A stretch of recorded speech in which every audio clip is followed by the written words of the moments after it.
terima kasih. Selamat sore. Pertengahan September lalu, 14 warga Surabaya dan Gresik tewas karena minuman keras atau miras oplosan yang disebut cukrik. Sebelumnya, di Jakarta belasan orang juga tewas karena minuman oplosan yang disebut ginseng. Kematian karena minuman oplosan ini tentu tidak bisa dibiarkan karena miras oplosan juga dikonsumsi anak-anak di bawah umur. Bahan racikan miras pun tak tanggung-tanggung. Spiritus dan obat nyamuk dibubuhkan untuk menambah rasa. Bagaimana para peracik ini menciptakan minuman maut tersebut? Saya Ivan Kurnia, berikut penelusurannya.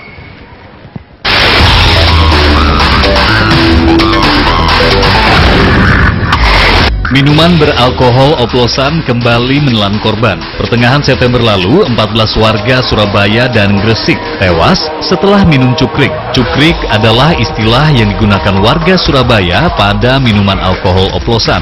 Rata-rata mereka meregang nyawa setelah mengalami kejang-kejang selama berjam-jam. Kasus keracunan minuman beralkohol oplosan tak hanya terjadi di Surabaya. Di Bekasi, Jawa Barat, Gusep Sugiarto menjadi buta beberapa jam setelah menenggak minuman oplosan yang disebutnya ginseng. Oplosan itu banget berbahaya banget. Kalau cuma buat orang tolong. Ya kalau misalnya masih mau tercoba, siap sama resikonya. Kalau nggak kena gangguan saraf, mati. Alkohol oplosan juga telah merenggut nyawa belasan warga Kemayoran, Jakarta Pusat pada Agustus 2013. Anak kedua pasangan Sabeni dan Samaah, Sapri, tewas setelah meminum alkohol oplosan. Sakit perut gitu. Ini matanya buta, matanya gitu. Dia bilang sama saya gitu. Nah, lagi di rumah sakit sih habis gimana ya? Orang begitu datang langsung di oksigen juga anaknya udah nggak bisa apa-apa. Udah lemes gitu. Pokoknya ya udah setengahnya sekarat deh gitu. Baik Gusep dan almarhum Sapari adalah korban dari minuman beralkohol oplosan yang biasa disebut dengan istilah ginseng. Minuman ini dibuat dengan takaran kira-kira dari berbagai macam minuman.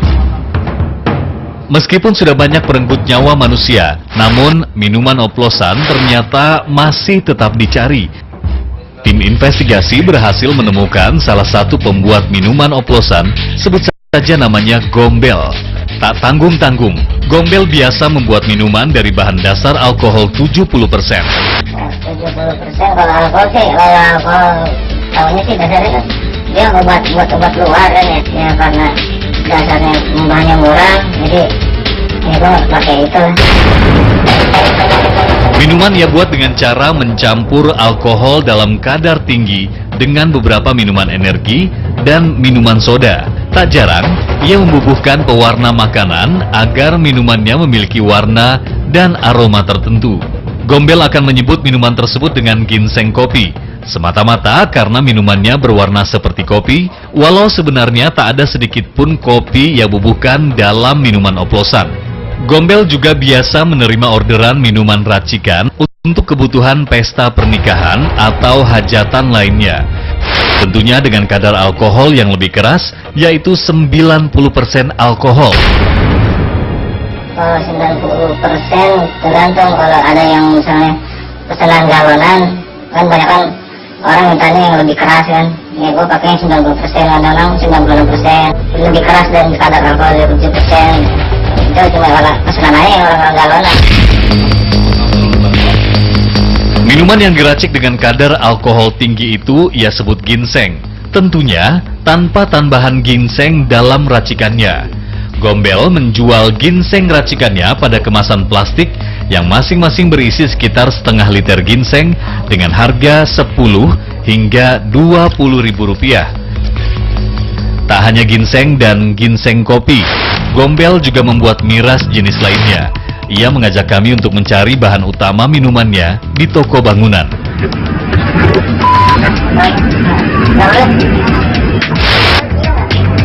Setelah mendapatkan bahan yang diinginkan, Gombel melanjutkan langkahnya ke sebuah warung kecil di pinggir jalan.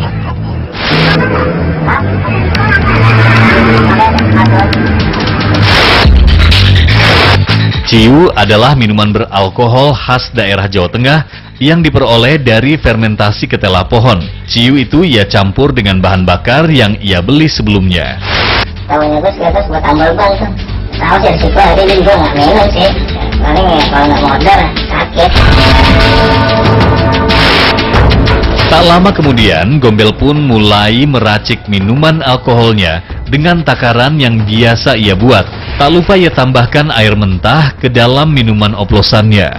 Meskipun Gombel mengetahui bahaya yang mengancam dari minuman oplosan dari spiritus ini, ia tetap membuat dan menjualnya.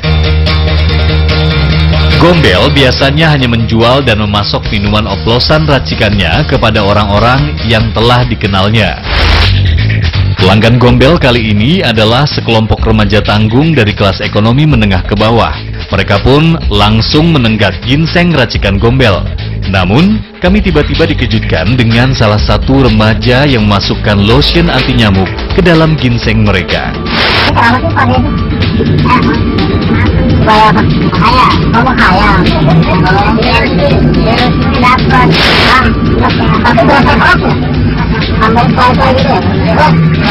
Ulah mereka tak berhenti sampai di situ. Para remaja tanggung ini mencampurkan sejumlah obat golongan psikotropika ke dalam minuman ginseng buatan Gombel.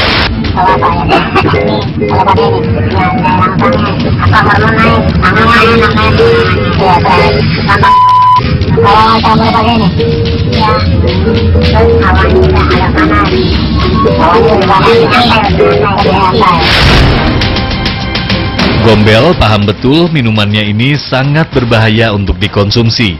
Ia juga sering mendengar dampak buruk akibat menenggak minuman oplosan alkohol. Spiritus, obat nyamuk dan alkohol dalam kadar tinggi adalah bahan wajib untuk dicampur ke dalam minuman oplosan. Lantas, apa dampaknya bagi tubuh? Simak terus reportase investigasi.